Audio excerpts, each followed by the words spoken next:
Olá pessoal, boa tarde, tudo bem? Meu nome é Fernando, eu sou do grupo de Física de Aceleradores aqui do LNLS e hoje eu quero conversar com vocês um pouco sobre aceleradores de partículas. Esses slides dessa apresentação foram feitos em conjunto com a Lil, que é a líder do grupo de Física de Aceleradores aqui do LNLS. Então, antes da gente começar a estudar aceleradores, é interessante a gente se perguntar, mas por quê? Por que a gente acelera partículas, né? Quais são as aplicações de aceleradores de partículas? E a resposta, na verdade, é bem ampla. Aceleradores de partículas são usados em várias áreas da sociedade hoje em dia, tanto na indústria, como na segurança, no tratamento de saúdes e no avanço da ciência. Aqui eu destaco os colisores, que são aceleradores que nos permitem entender as leis mais fundamentais da natureza, e as fontes de luz síncrotron, que são ferramentas que nos permitem entender como os átomos se organizam, formando estruturas complexas, formando moléculas complexas. E isso nos permite ter um conhecimento fundamental da matéria, que nos ajuda a produzir melhores medicamentos e a produzir alimentos de maneira mais eficiente e mais sustentável. Então, hoje a gente vai focar um pouco mais em aceleradores que são usados em fontes de luz síncrotron, mas já é interessante notar que o mesmo tipo de acelerador que é o responsável por gerar a luz síncrotron é o acelerador que é usado em colisores, que é o acelerador síncrotron, tá? Bem, então fontes de luz síncrotron são bastante interessantes de serem como ferramenta de pesquisa científica, porque elas são ótimas fontes de raio-x. E o raio-x é um tipo de luz que tem um comprimento de onda pequeno o suficiente que nos permite ver os átomos, como eles estão organizados nas moléculas. Então, quais tipos de átomos tem em cada molécula, qual que é a distância entre átomos, qual que é a estrutura, como é que é o ambiente químico. Então, isso nos permite entender com detalhe o funcionamento daquela molécula em questão que a gente está analisando. Em contrapartida, se a gente dependesse só de luz visível, ou seja, só de microscópios convencionais, a gente só conseguiria ver até um nível da ordem de microns, que é mais ou menos a ordem de grandeza de células. Então, com raio-x, a gente consegue ver detalhes muito maiores, entender com mais profundidade a matéria. Então, uma fonte de luz síncrotron é como se fosse um raio-x, um microscópio superpotente, que nos permite ver os átomos. Bem, então agora que a gente já teve uma motivação do porquê entender aceleradores, né, e a gente já viu em que eles são aplicados, a gente pode começar a tentar entender os princípios básicos de como os aceleradores funcionam. E os princípios básicos, eles podem ser bem resumidos, assim, nessa equação, que é a equação de Lorentz, que diz para a gente qual que é a força que uma partícula com carga Q sente quando ela está em meio a um campo eletromagnético, tá? Então, o jeito da gente dar energia para as partículas, para elas serem aceleradas, é por meio de campos elétricos. A gente não consegue acelerar partículas usando campos magnéticos, porque a força que o campo magnético gera é sempre perpendicular à velocidade. A gente vê por esse produto aqui. Ou seja, a gente não consegue aumentar a velocidade ou realizar trabalho em uma partícula com campo magnético. Então, a gente tem que usar campos elétricos. Tá? Esses campos elétricos podem ser estáticos, podem ser dinâmicos, podem variar no tempo. Então, o jeito que a gente usa o campo elétrico depende de cada tipo de acelerador específico. E a gente vai cobrir alguns deles aqui. Tá? Quando a gente fala em energia, é interessante a gente ter em mente essas escalas aqui. Então, essa daqui é a energia de repouso de um elétron. Então, a energia de repouso de um elétron é 511 keV. A unidade que a gente trabalha é, em geral, elétron-volt. Então, quando a gente acelera elétrons no Sirius, por exemplo, a gente consegue dar para ele cerca de 3 gigaelectronvolts. Isso equivale a uma energia que é cerca de 6.000 vezes maior do que a energia de repouso dele. Então, a gente pode pensar em energia numa escala de elétron-volt ou nessa escala de energia relativa, por meio do gama, que é a energia que o elétron tem, dividido pela energia de repouso, tá? Uma outra coisa que é importante a gente ter em mente é que a velocidade da partícula, ela não cresce indefinidamente. né? Se a gente olha esse gráfico aqui de velocidade por energia relativa, a gente vê que no início, quando a energia é relativamente pequena, a velocidade sobe quase que linearmente com, com a energia. Na verdade, ela sobe quadraticamente com a energia, tá? Esse gráfico aqui está impreciso, na verdade. Então, conforme a gente dá energia para a partícula, a velocidade sobe, cresce quadraticamente. Só que depois de um certo tempo, quando a energia já chega a certos limites, os efeitos de relatividade começam a ser importantes. Então, essa região aqui, que a gente chama de região relativística. Aqui é uma região clássica, e aqui é uma região relativística, em que a velocidade já não cresce do jeito que ela crescia quando a energia é pequena. E a gente tem um outro limite nessa curva, que é o limite ultrarrelativístico, que é um limite em que, se a gente dá mais energia para a partícula, a velocidade já não cresce mais, tá? E os Sirius e boa parte dos aceleradores síncrotrons, eles já operam nesse limite aqui, tá? A gente vai ver aqui, ao longo dos slides, alguns aceleradores que funcionam muito bem nessa região, outros que conseguem funcionar bem em toda a região do espectro, e alguns que são mais especializados em de acelerar partículas, uma vez que ela já tem uma certa energia inicial relativamente grande, de forma que ela já está no limite ultrarrelativístico, tá? E só esclarecendo aqui, energia de repouso é a energia que um elétron tem quando ele está parado, tá? Que é dado por m0 mc quadrado. Tá? Tá. Então, a gente acelera as partículas com campos elétricos. E a gente deflete as partículas e a gente guia e focaliza as partículas usando o campo magnético. É interessante usar campos magnéticos porque toda a força que um campo magnético aplica já é perpendicular à velocidade. Então, se a gente quer alterar a direção de movimento dos elétrons para poder guiar ou focalizar eles, isso é feito com alteração da direção de movimento, né? Usar um campo elétrico já garante para a gente que a gente vai estar sempre usando toda a força na direção da alteração de movimento, porque ele já é natural, a força já é naturalmente perpendicular à velocidade que a partícula tem, tá? Então, aqui a gente tem alguns exemplos de eletroímãs que a gente usa para gerar os campos magnéticos que defletem e focalizam as partículas no acelerador. O primeiro exemplo que a gente tem aqui é um dipolo, e ele gera um campo magnético uniforme. Imagina que a partícula está entrando na lousa aqui, tá? No slide, né?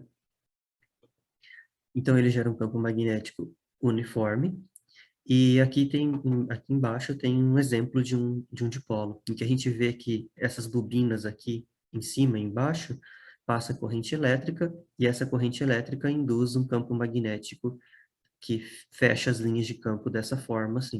Então, a gente vê que ao longo do caminho do elétron, o campo é aproximadamente constante, e os elétrons, ao passar pelo dipolo, vão formar um arco de círculo. Então, eles vão ser defletidos. E aqui a gente tem um exemplo de um quadrupolo. Um quadrupolo é um ímã que tem um campo magnético zero no centro, e o campo magnético cresce conforme a gente se desloca do centro desse ímã, de forma que se uma partícula passa fora do centro, ela é focalizada para o centro. Tá? Novamente, as partículas aqui, a gente tem que pensar que elas estão entrando ou saindo do slide. E aqui a gente tem um exemplo de um quadrupolo, onde a gente vê as bobinas onde passam as correntes elétricas, e que fazem as linhas de campo se fecharem nessas direções, assim. Formando, né, então, nesse gap, nesse espaço vazio, mais ou menos um esquema que a gente mostra aqui do campo magnético. Além desses dois ímãs, existem mais ímãs, como, por exemplo, o sexto polo, que também ajuda a controlar e a guiar as partículas em um acelerador. Mas esses dois aqui já dão para ter uma ideia, olhando esses dois já dá para ter uma ideia mais ou menos como as coisas funcionam. Tá. Então, esses é o básico, né? A gente tem que usar campo elétrico para acelerar e campo magnético para poder defletir e guiar as partículas. Então, agora vamos tentar ver alguns tipos diferentes de aceleradores. O primeiro tipo de acelerador que existiu, e existe até hoje, mas o primeiro a ser inventado foi o acelerador eletrostático, que a gente costuma chamar de canhão de elétrons. Esse tipo de acelerador ele é interessante porque, em geral, é ele que é utilizado para dar a primeira aceleração dos elétrons em uma fonte de luz síncrotron também, tá? Então, ele funciona da seguinte maneira: a gente tem um catodo aqui que a gente aquece, E esse cátodo é feito de um material que, em geral, quando aquecido, gosta de liberar elétrons de dentro dele para o ambiente em torno dele. Tá? Só que esse cátodo, no canhão de elétrons, é, quando os elétrons saem desse cátodo, desse material, ele já vem um campo elétrico que acelera eles nessa direção, em direção ao anodo. Então, assim que as partículas são liberadas desse material, elas já são aceleradas, ganhando energia devido a um potencial eletrostático que tem entre o anodo e o cátodo. Tá? Então, é mais ou menos assim que funciona. E aí, no anodo, pode ter duas possibilidades. A gente pode ter um target aqui, pode ter um material que a gente quer que os elétrons acelerados colidam, ou a gente pode ter um tipo de um orifício que permite eles passarem reto. Tá? Se a gente quer acelerar mais esses elétrons, então tem um orifício no anodo, e daqui ele vai entrar em outro acelerador que vai dar mais energia para o elétron ainda. Mas se a gente quer simplesmente fazer esses elétrons colidirem com um anteparo, a gente coloca esse anteparo aqui e dessa colisão vai sair raio-x. Então, boa parte das fontes de raio-x mais simples usam esse tipo de acelerador estático, tá? É assim que o raio-x desses aceleradores é gerado. A gente acelera elétrons e esses elétrons colidem com um anteparo e dessa colisão sai o raio-x para gerar radiação, né, que é a radiação em si. Mas no caso dos síncrotrons, o que a gente está interessado em deixar os elétrons passar, porque daqui a gente vai encaixar esses elétrons em outro acelerador. Esse tipo de acelerador, ele é muito bom para acelerar partículas numa energia baixa. Primeiro, porque a gente não pode colocar uma diferença de potencial muito alta aqui. Que conforme a gente aumenta a diferença de potencial, cria um campo elétrico tão forte que pode romper a constante dielétrica do meio e ter faísca aqui. E aí a gente não consegue acelerar elétrons porque vai ficar acontecendo faíscas, primeiro que vai danificar todos os componentes, e segundo que não vai ter o campo necessário para poder acelerar as partículas que saem. E tem outros problemas de como a gente precisa de alta voltagem, né? Então, no caso, para a gente dar uma energia só de 5 kV, a gente precisa ter uma diferença de potencial aqui de 5 kV, né? Então, você repara que a gente não consegue dar muita energia para as partículas de uma maneira eficiente usando esse esquema, né? De forma que se a gente quer dar 25 megavolts para os megaeletronvolts para os elétrons, a gente precisa de uma tensão de 25 megavolts, e isso já ocupa um espaço muito grande. E isso, e também usar aceleradores assim com potência muito alta tem um limite de que isso acaba sendo ter certos riscos, né, de operação desse cara, porque as partes de alta voltagem ficam expostas, né? Aqui a gente tem um exemplo para a gente ter uma ideia do tamanho que essas coisas podem ficar. Aqui é um acelerador que acelera prótons até 750 keV. E para atingir essa energia relativamente baixa, repara que o Sirius lá era 3 GeV, né? E aqui, só para dar 750 keV com acelerador estático, a gente precisa primeiro de vários níveis de aceleração, tipo aquele que eu mostrei no slide anterior, e repara como os isolamentos, todas as estruturas têm que ser altamente isoladas para evitar que tenha faíscas. Então, as coisas começam a ficar muito grandes e muito complexas muito rápido. Então, por isso que existem outros tipos de aceleradores. E os aceleradores mais comuns, eles utilizam campos eletromagnéticos, campos elétricos que variam no tempo. Em geral, a frequência desses campos elétricos estão no espectro de radiofrequência. Então, por isso que a gente chama de Radio Frequency Accelerators, porque são aceleradores que utilizam campos elétricos que variam na frequência de rádio. E esse tipo de aceleradores são bem mais vantajosos bem melhores, bem mais eficientes para dar energia para as partículas, tá? A gente vai tentar entender no próximo vídeo como que um acelerador linear, que é um tipo de acelerador de radiofrequência, funciona. Então, se a gente notar esse vídeo aqui, aqui a gente vê um acelerador eletrostático inicialmente, né? As partículas são geradas por meio do cátodo, e aqui a gente vê uma voltagem alta. Só que se não tem vácuo no ambiente, logo as partículas se perdem, porque elas colidem com as moléculas de ar. Então, para poder formar um acelerador linear, a gente tem que fazer uma estrutura com vácuo. Ao fazer vácuo, as partículas já conseguem se propagar bastante. Nesse caso aqui, ele está querendo colidir esse feixe acelerado com esse target.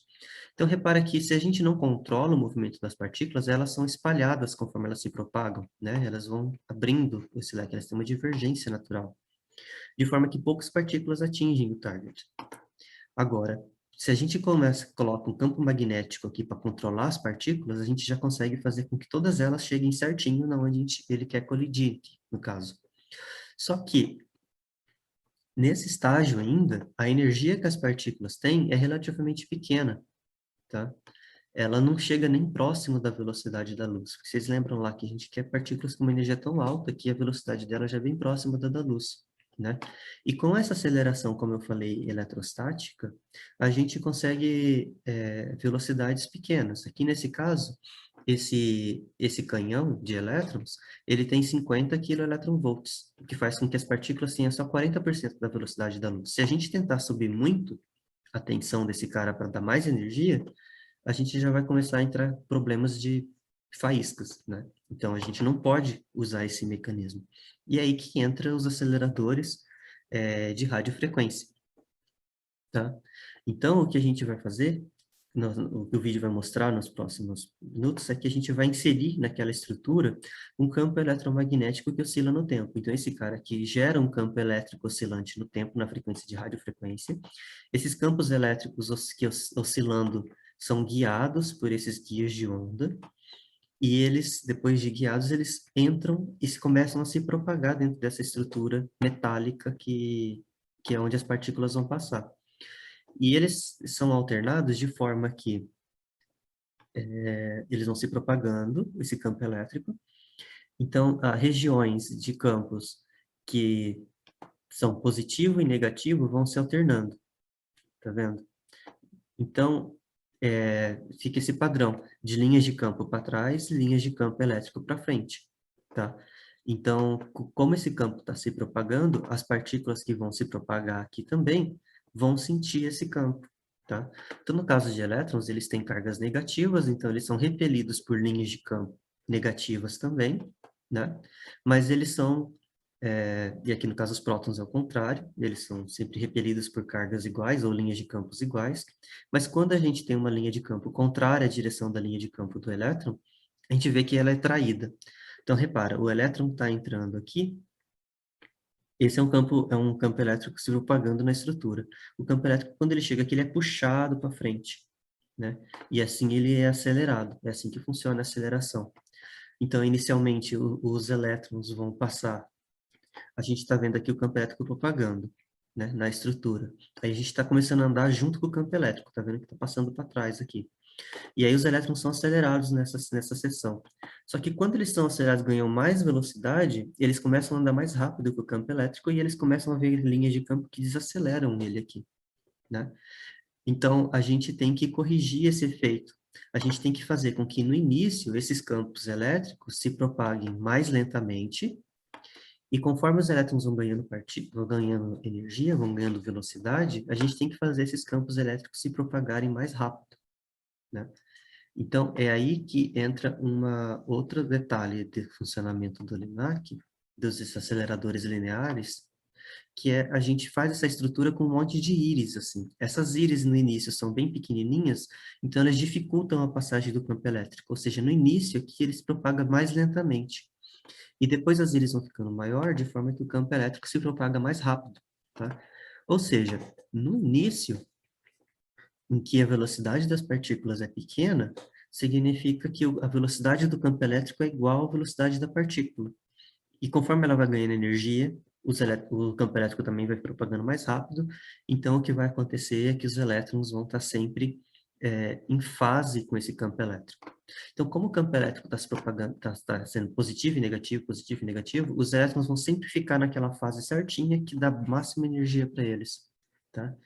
Então, esse é o princípio de funcionamento de um LINAC. Repare que quando chega no final da estrutura aceleradora, o campo elétrico ele é defletido, né, para ele não refletir e voltar, né, não criando uma onda estacionária ali. Ele sempre propaga só numa direção.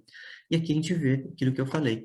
No início a velocidade dos elétrons é pequena e é acelerada pouco, e depois ela vai aumentando e os campos elétricos também. Tá? Então, o que acontece com esse efeito é que o feixe ele começa a ser empacotado. Tem regiões que as partículas não são aceleradas e tem outras regiões em que elas são.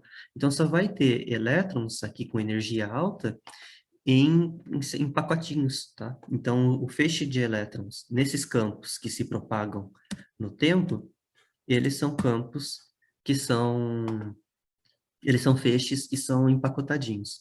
E aqui a gente tem um esquemático de como isso funciona. O campo elétrico entra por aqui, junto com a partícula, ela sempre vê a crista da onda aqui. Então, é como se ela surfasse no campo elétrico que se propaga dentro da estrutura. Aí, quando chega no final, a gente extrai o campo elétrico e a partícula segue adiante. Tá? Aqui tem uma imagem de um LINAC, como um LINAC de verdade, né? Então, aqui a gente vê o feixe de elétrons vem daqui, do EGAN, né, do canhão de elétrons, e ele entra nessa estrutura aceleradora que foi mostrada no vídeo anterior. Repara que os campos elétricos, eles entram por meio desses guias de onda e começam a se propagar na estrutura aceleradora.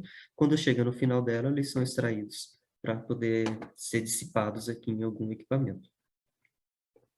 Então, é assim que funciona um LINAC. E se a gente coloca várias dessas estruturas aceleradoras uma na frente da outra, a gente consegue dar energia indefinidamente até o final da estrutura, a gente consegue dar energia para os elétrons. Então, repara que enquanto o canhão de elétrons funciona muito bem para energias baixas, esse acelerador linear ele funciona para energias baixas, energias médias e energias altas, porque ele tem esse truque de fazer a velocidade do campo elétrico casar com a velocidade das partículas, tá?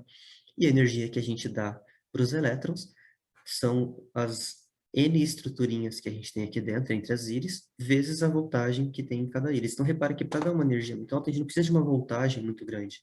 A gente só precisa fazer com que o elétron veja isso por um tempo muito longo. Só que, ainda assim, nesses aceleradores lineares, eles têm que ficar relativamente longos para conseguir dar bastante energia para as partículas, né? Repara que esse acelerador linear aqui é gigante, né?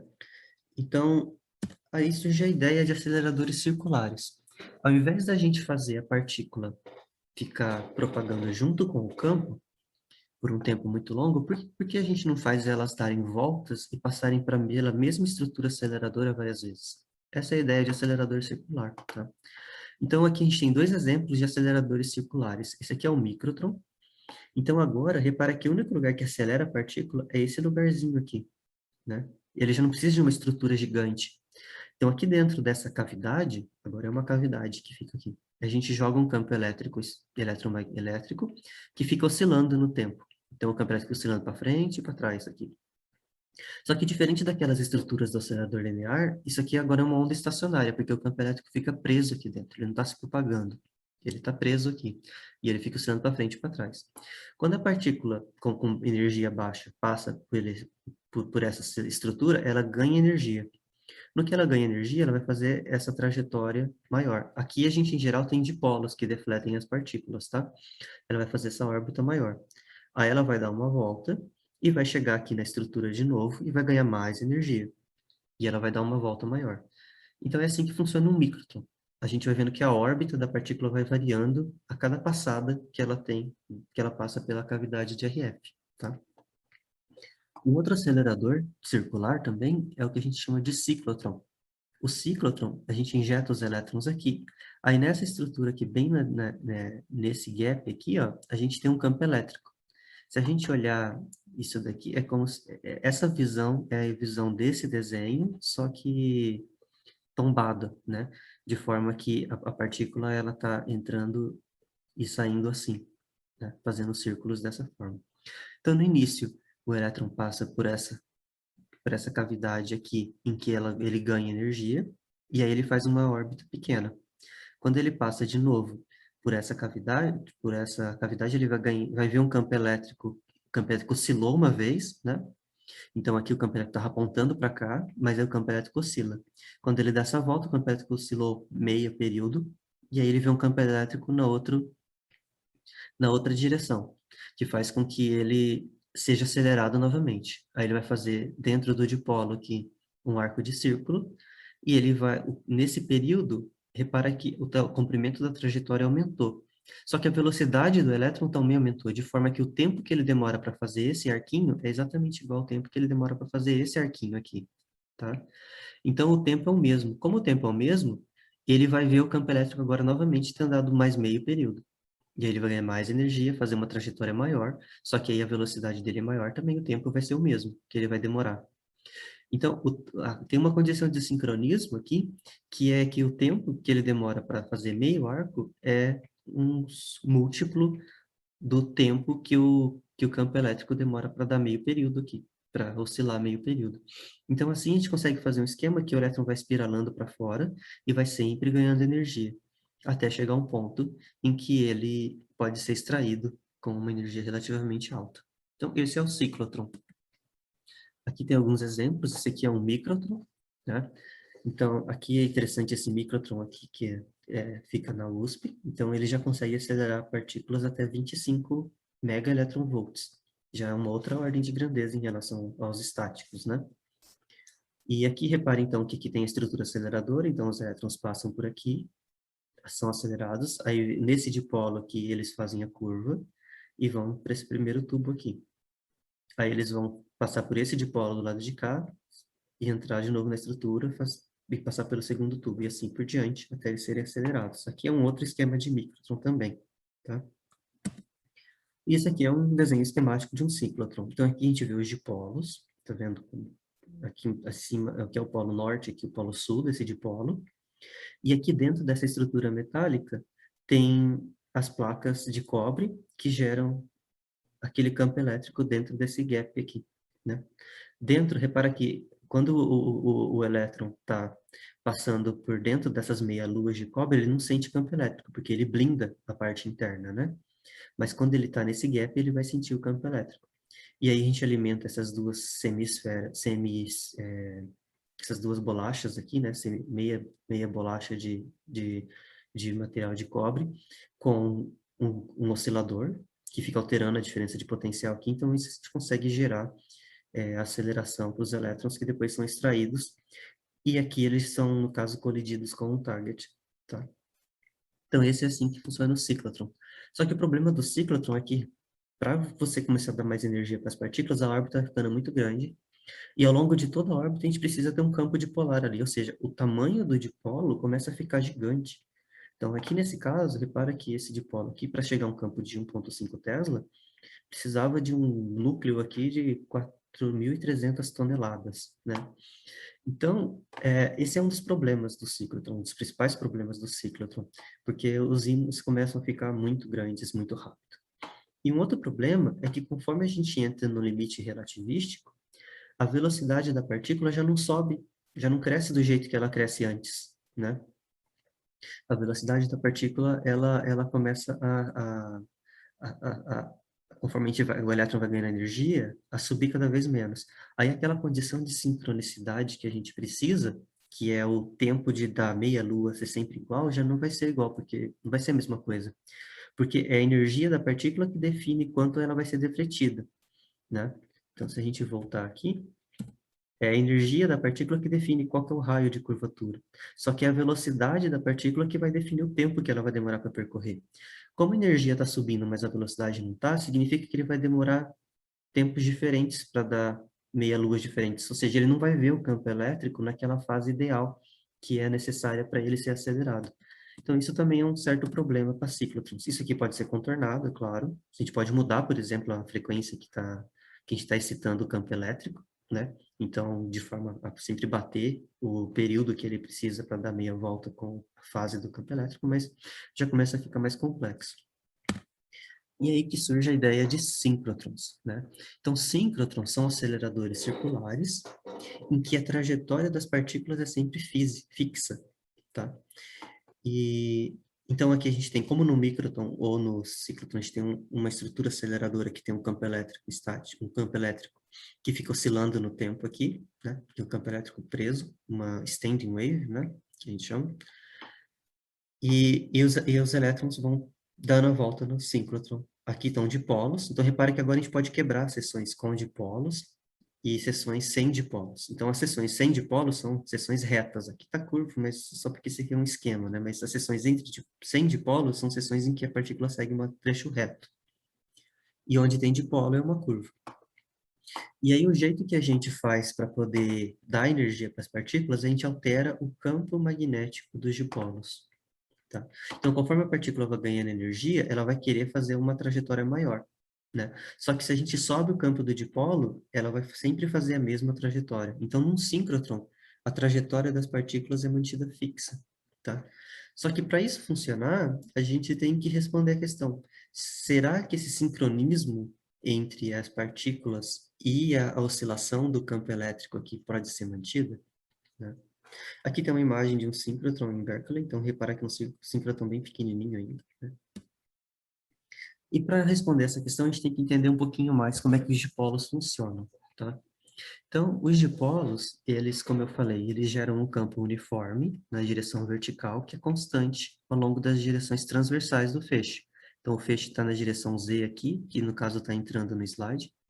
Então, ele gera um campo uniforme nas direções transversais. Não importa se a partícula entra aqui ou aqui ou aqui, ela vai sentir o mesmo campo. Tá? E a gente sabe que quando tem um campo uniforme, as partículas vão descrever uma trajetória que é um arco de círculo, que é uma trajetória circular com um raio ρ, né? E então é mais ou menos esse esquema aqui. Quando ela entra no dipolo, ela vai fazer um arco de círculo com um raio ρ e ela vai fazer um ângulo θ. Se a gente somar todos os dipolos de um síncrotron, tem que somar para 2π, porque significa que a partícula tem que fazer uma trajetória fechada, né? Então, esse é o raio de curvatura em função do campo do dipolo, em função da energia, né, do momento da partícula, e esse é o ângulo de deflexão, que n é o número de dipolos, então esse é o ângulo de deflexão que cada dipolo tem que dar. Só que, se a partícula tem uma energia maior do que a energia que a gente pensou para dar esse ângulo de deflexão, a partícula vai ser defletida menos, porque repara que o raio vai ser maior, porque a energia da partícula é maior aqui, né? Então, partículas com energia maior vão, em geral, percorrer primeiro uma trajetória maior, né? Porque repara, o raio aqui é maior, então o arco é maior, e eles vão ser defletidos menos, tá? Então, essa é a ideia de um síncrotron, né? Aqui, no caso, tem um esquema de um síncrotron, e a gente vê que uma partícula com a energia certinha, ela vai percorrer essa órbita aqui, tá? Partícula que tem uma energia maior vai percorrer uma órbita maior, né? E partícula com energia menor do que a correta vai percorrer uma órbita menor. Então, significa que essas partículas com energia maior vão chegar na cavidade de RF com um tempo um pouco depois. Se elas vão chegar na RF com tempo um pouco depois, elas já não vão ganhar a energia necessária, elas vão ganhar menos energia. Então, significa que na próxima volta, elas vão fazer uma órbita um pouquinho menor. E aí significa, então, que ela vai começar a oscilar em torno desse ponto aqui, tá? Então, isso é o princípio de estabilidade de fase, que faz com que todas as partículas fiquem empacotadas no anel. E elas fiquem estáveis em pacotes em torno desse ponto, que seria o ponto de equilíbrio, tá? E quando a gente aumenta o campo do dipolo, o que a gente está fazendo é que a gente está fazendo com que as partículas que tinham energia correta, elas passam a ter uma energia menor do que elas precisam ter. Se elas têm uma energia menor do que elas precisam ter, elas vão dar uma volta mais rápido, porque elas vão estar fazendo uma circunferência menor, e com isso elas vão ganhar mais energia da cavidade. Então, se a gente aumenta o campo dos dipolos, é um jeito de a gente dar energia para os elétrons sem alterar a trajetória deles. E os síncrotrons, eles funcionam muito bem quando as partículas já estão no limite ultrarrelativístico, em que dá mais energia para as partículas, não altera tanto a velocidade, tá? Então eles são muito eficientes para acelerar partículas para energias muito altas, porque eles funcionam muito bem já nesse limite, né? Então significa que a gente consegue dar energia para as partículas quase que indefinidamente. É claro que a gente bate em outros limites, né? Devido a, por exemplo, potência que a gente precisa para dar mais energia, ao fato de que quando as partículas aceleram muito, elas geram muita luz, perdem muita potência, então a gente tem que lidar com isso. Tem vários limites, assim, a força dos campos magnéticos, dos dipolos e coisas assim. Mas, assim, não há nada que quebra em termos de princípio no síncrotron. E os síncrotrons são tão bons que para poder acelerar partículas, que foi nele que a gente viu a luz síncrotron pela primeira vez. Então, esse aqui é um síncrotron que foi feito com uma câmara de vácuo de gás, e nele a gente conseguiu ver pela primeira vez fontes de luz síncrotron em laboratório. E é por isso que o nome da luz síncrotron tem esse nome, né? Porque ela foi vista pela primeira vez em um acelerador síncrotron. Bem, só que ainda assim aceleradores síncrotron têm um certo problema, até nesse estágio, que se eles forem feitos só de dipolo, as partículas começam a divergir muito. Então a gente precisa de ímãs ainda muito grandes, com aberturas muito grandes, para poder manter essas partículas aqui dentro do acelerador. Porque como não tem um esquema de focalizar muito interessante, essas partículas vão acabar se divergindo, então elas vão precisar de espaço muito grande, né? Então, os primeiros síncrotrons tinha ímãs muito grandes, assim. Então, por isso, foi daí dessa necessidade, que surgiu a ideia dos quadrupolos, né, para focalizar as partículas. Então, os quadrupolos ajudam a manter as partículas numa região muito pequena dentro de um síncrotron aqui, né? E isso que é o bacana dos quadrupolos. E quando essa ideia surgiu, a gente conseguiu diminuir drasticamente o tamanho dos dipolos e dos ímãs em geral, né? Por meio da utilização de quadrupolos. Então, agora a gente precisa entender um pouquinho mais como o quadrupolo funciona. Como eu falei, um quadrupolo tem um campo que cresce linearmente dependendo do deslocamento do centro do ímã, né? No centro do ímã é zero. Então, a gente vê que o campo vertical cresce linearmente com x e o campo horizontal cresce linearmente com y. Se uma partícula passa por aqui, ela vai sentir uma força magnética que vai focalizar ela para o centro, tá? Só que um quadrupolo ele tem um problema, que é se a partícula passa no plano perpendicular aqui, ela vai sentir uma força que defocaliza. E a gente não quer isso. Significa que a partícula é estável nesse movimento, porque se ela está fora, ele joga para dentro. Só que ela é instável nessa direção, porque se ela está fora, ele joga mais para fora ainda. Não é isso que a gente quer. Então, esse é um problema de quadrupolo, que se ele focaliza num plano, ele defocaliza no outro plano, tá? E o quadrupolo funciona como se fosse uma lente, tipo uma lente de ótica mesmo, só que no caso de elétrons, né? Pelo menos nessa direção que focaliza, ele é uma lente focalizadora. Então, tem uma distância focal associada a um quadrupolo, né? E a distância focal do quadrupolo está associada com a força que o quadrupolo tem, tá? Só que aí entra a pergunta, como que a gente consegue fazer com que um quadrupolo focalize nas duas direções? Com um quadrupolo só a gente não consegue. A gente precisa ficar alternando entre um quadrupolo que focaliza num plano e um quadrupolo que focaliza no outro plano. Esse vídeo aqui é bem legal porque ele mostra uma analogia a quadrupolos, sabe? Então, nesse caso aqui, repara que isso daqui é como se fosse um quadrupolo. Ele focaliza nessa direção, então se a gente solta a bola aqui nessa direção aqui, né? Se a gente solta a bola aqui, ela vai tender a oscilar estavelmente aqui, né? Só que se a gente deixa ela nesse ponto de célula aqui, ela vai tender a cair para cá ou cair para lá, porque não tem uma coisa aqui, tá vendo? Ela cai, ela não vai ficar presa aqui dentro. Só que tem como, com esse equipamento aqui, a gente deixar a bola estável, sem que ela caia. E é mais ou menos essa a ideia de quadrupolo. A gente vai ver que se a gente colocar essa célula para rodar, a gente vai, de uma forma líquida, conseguir manter a bola estável. Então, dependendo da velocidade que a gente gira essa estrutura, agora repara, se a gente coloca a bola aqui, a bola consegue ficar estável. É mais ou menos assim que funciona com o quadrupolo. Só que, em vez de rodar quadrupolos, a gente vai alternando. A partícula vai passando, a hora a gente coloca um quadrupolo que focaliza numa direção, a hora que focaliza na outra. Repara que, dependendo da velocidade, a bola não fica estável. Ou seja, dependendo do arranjo de quadrupolos também, a gente não vai ter estabilidade, mas a gente faz a ótica de uma forma tal que essa estabilidade é garantida. Então, esse exemplo ilustra bem o que quadrupolos fazem na rede, tá? Então, foi com essas ideias que a gente consegue chegar mais ou menos aos síncrotrons modernos de hoje em dia, e que são essas ferramentas super eficientes para acelerar partículas para energias super altas. Então, síncrotrons modernos a gente vê aqui no caso Sirius, aqui o LHC, e aqui são mais algumas fontes de luz síncrotron ao redor do mundo, tá? Então, como funciona uma rede magnética de um síncrotron? Porque é um anel, né? Então, a gente tem que ter os dipolos e as cavidades de RF, como já foi mostrado. Tem que ter os quadrupolos também, alternados, tá vendo? Então, são quadrupolos que são alternando entre focalização e defocalização, né? E a gente tem sextupolos também. A gente pega essas arrays aqui essas sequências de ímãs e a gente repete elas várias vezes ao longo da máquina até que os dê uma volta e forme um anel, tá? Então, essa é a ideia por trás de um anel de armazenamento de elétrons, tá? Então, uma fonte de luz síncrotron, ela é composta por vários componentes, né? Então, aqui, fazendo um review agora, né? A gente viu lá o canhão de elétrons, como ele funciona. Então, é no canhão de elétrons que a gente gera os elétrons.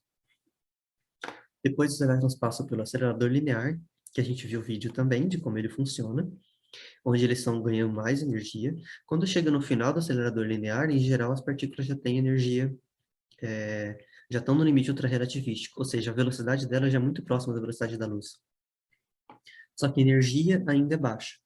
Depois do acelerador linear, elas são injetadas num síncrotron, que a gente chama de booster.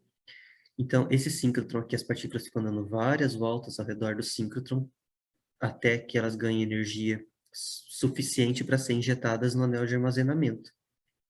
E no anel de armazenamento, elas ficam dando voltas por horas, e toda vez que elas são defletidas, elas geram uma luz que vai para as linhas, para as linhas de luz e para as estações experimentais, onde acontecem os experimentos. Então, essa é mais ou menos a anatomia de um anel de armazenamento. A gente tem lá os dipolos, né, ao longo do anel.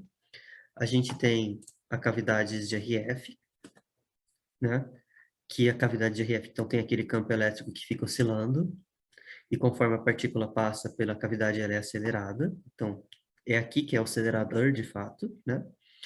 E a gente precisa de câmaras de vácuo para poder manter sem partículas residuais aqui, porque se tiver partículas residuais, muitas os elétrons se colidem e se perdem. E a gente tem os quadrupolos também, que são aqueles caras que focalizam o feixe de elétrons. A gente vê um quadrupolo atuando. Esse vídeo aqui também é bem legal. Ele mostra para gente um caminho por tudo isso que eu falei para vocês. Ele vai mostrar é, o caminho dos elétrons desde lá do canhão de elétrons até até o anel de armazenamento. E aí a gente vai ver... Bem, vamos seguir o vídeo, que vocês vão entendendo a ideia. Então, aqui são as partes, né? O acelerador linear, o booster e o anel de armazenamento. E agora vamos passar a acompanhar uma partícula desde o início da trajetória dela, né? Então, ela sai daqui do canhão de elétrons, é acelerada no primeiro estágio, no acelerador do canhão de elétrons, e é injetada no acelerador linear. Então, o canhão de elétrons, como eu falei, ele tem aquele material que quando a gente aquece ele, ele solta elétrons. Esses elétrons já saem em pacotinhos do canhão de elétrons e vão para o acelerador linear, tá? No acelerador linear, a gente tem aqui as estruturas aceleradoras, tá vendo aqui dentro? Isso aqui são todos ímãs que focalizam as partículas, mas lá dentro tem as estruturas aceleradoras. E nas estruturas aceleradoras, o campo elétrico vai se propagando aqui dentro. Então, fica alternando entre positivo e negativo. A fase é tal que quando o elétron chega aqui, ele vê um campo elétrico que acelera ele. Só que ao atravessar a estrutura aceleradora, a gente vai vendo que o campo elétrico já vai mudando de negativo para positivo. E aí, quando chega aqui, ele já vê um campo elétrico positivo que atrai ele de novo. Então, é aquela ideia que mostrou no vídeo, né? O campo elétrico vai propagando e o feixe sempre vê um campo que acelera, né? Ele nunca vê um campo que retarda ele. E aí, se a gente seguir mais para frente, no próprio acelerador linear, a gente já tem os quadrupolos, que são os caras que focalizam o feixe, né? E é assim que funciona o acelerador linear. Depois do acelerador linear, os elétrons são injetados no booster, e eles ficam dando volta no booster várias vezes. A cada volta que eles dão no booster, eles passam pela estrutura, pela cavidade de RF, né? E eles ganham energia a cada volta. E a cavidade de RF funciona assim, tem um campo elétrico que fica alternando aqui. E quando conforme os elétrons passam, eles vão ganhando energia de cada uma dessas dessas estruturinhas. Então, ele sempre é acelerado novamente, quando ele passa por essa estrutura. E aí, depois de dar muitas voltas no booster, a cada volta ele ganha um pouquinho mais de energia, por quê? Porque os dipolos estão subindo o campo deles, a gente vai subindo o campo do dipolo, então a órbita é mantida fixa, né? Então, esse é o procedimento no booster, a gente vai subindo o campo do dipolo e os elétrons vão ganhando energia lentamente nessa escala, tá? Mas é lento na escala dos elétrons, tá? Porque no booster do Sirius, por exemplo, a gente consegue injetar no anel 2 vezes por segundo. Então, cada rampa de energia no booster demora cerca de 300 milissegundos, né? Então, para a gente é um tempo muito rápido, mas para os elétrons que estão dando volta na velocidade da luz é um processo lento, tá? Se a gente pensar volta a volta. E aí eles são injetados no anel de armazenamento, que tem a rede magnética, alternando entre dipolo, quadrupolo, sextupolos, para manter os elétrons estáveis e dando voltas ali por horas, né? Então, a gente vê aqui a câmara de vácuo, e a gente vai ver agora o que acontece com os elétrons quando eles passam por, por dipolos, ou no caso aqui isso aqui são dispositivos de inserção, que são vários dipolinhos alternados que fazem os elétrons oscilarem. Ou seja, a gente está fazendo com que os elétrons sejam defletidos toda vez aqui. E a gente sabe que elétrons, quando são defletidos, gera luz síncrotron. Então, esses dispositivos são inseridos também no armazenamento, especialmente para gerar luz. Então, a gente vê que conforme os elétrons chacoalham lá dentro, eles geram a luz, aí no próximo dipolo os elétrons são defletidos e continuam dando volta, né, no anel, mas a luz sai reto, porque a luz não vai ser defletida pelos dipolos, né? A luz vai sair reto. E aqui a gente vai ver agora, então, o feixe de luz vai ser guiado para as estações experimentais, para as linhas de luz, e aí a luz que sai do feixe de elétrons é uma luz branca, tem todas as frequências ali. Então ela é colimada, é selecionada uma frequência específica de luz, e ela passa por espelhos que vão focalizar essa luz, né? Então, essa luz vai ser focalizada até chegar na amostra, e é aqui que a luz colide com a amostra, e dessa colisão tem os detetores que conseguem fazer a análise da estrutura da amostra, né? Nosso interesse é na amostra. E aí, por meio de análise dos dados que vêm desses detetores, que a gente consegue reinterpretar o que aconteceu naquela colisão da luz com a amostra que a gente está querendo analisar, tá? Então, beleza, é assim que funciona uma fonte de luz síncrotron, tá? E se a gente for pensar ao longo dos anos, as fontes de luz síncrotron foram evoluindo, né? Tanto em termos de energia, como em termos de brilho, né? Então, brilho é uma qualidade da luz que é gerada, tá? Quanto menor o feixe de elétrons que está dentro do anel de armazenamento e menor a divergência dele, maior é o que a gente chama de brilho da luz. Então, ao longo dos anos, a gente foi conseguindo implementar ordens de grandeza no brilho, na qualidade da luz, só mexendo na rede magnética, digamos assim, e nos dispositivos de inserção que a gente usa nos anéis de armazenamento. Repara que, em termos de síncrotron, a ideia é mais ou menos a mesma desde lá de 1960, quando surgiu os síncrotrons mesmo. Só que o brilho foi subindo porque a gente foi se tornando cada vez melhor em controlar a dinâmica e controlar os elétrons que estão armazenados dentro de um síncrotron, dentro de um anel de armazenamento. De forma que hoje em dia a gente está no que a gente chama de quarta geração de síncrotrons, de fontes de luz síncrotron, né? E o Sirius é uma delas. Se a gente olha esse gráfico aqui que compara, então, a emitância do feixe, então a emitância é aquilo que eu falei, é o produto do tamanho do feixe pela divergência. Quanto menor a emitância, melhor. Então, repara que os síncrotrons de quarta geração são melhores do que os de terceira já, né? Porque eles têm, para a mesma circunferência, eles têm emitâncias bem menor, tá? Então, aqui a gente vê os Sirius nessa escala, como um anel já de quarta geração. Bem, gente, era isso que eu queria conversar com vocês. Se vocês tiverem qualquer dúvida, podem entrar em contato comigo. Tem muitos vídeos no YouTube que são bem legais, sabe? Que mostram bastante como que um acelerador funciona. Eu aconselho vocês a olharem esses vídeos. Aqui, então, tem alguns deles. E o YouTube é assim, né? Se você começa a ver um ou dois vídeos disso, ele começa a sugerir um monte. Então, vai ter uma fonte muito grande de informação ali.